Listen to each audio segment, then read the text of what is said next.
Pinarangalan ng Local Government Unit of Sultan Mastura ng Special Award mula sa Synergia Foundation. Katuwang ang Department of Education noong February 19, 2026. Kinatawan ng LGU ni Honorable Mayor Dato Armando T. Mastura Alhaj at MPDC Engineer Mustafa K. Sinarimbo ENP ang pagkilala. Ito ay patunay na patuloy ang matatag na pagsisikap ng pamahalaan ng bayan sa pagbibigay ng maaga at inklusibong serbisyo publiko lalo na sa larangan ng edukasyon.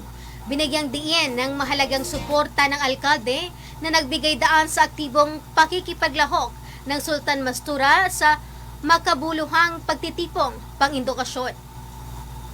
Ginawaran ang parangal ang ginanap na seremonya sa Philippine International Convention Center kung saan kinilala ang mga programa at inisyatibo ng LGU na naglalayong mapabuti ang kalidad ng buhay ng mga mamamayan sa isang karangalang patunay na patuloy ang Sultan Mastura sa pagsusulong ng dekalidad na edukasyon at kaunlaran para sa lahat. Bandera Reports Afternoon Edition.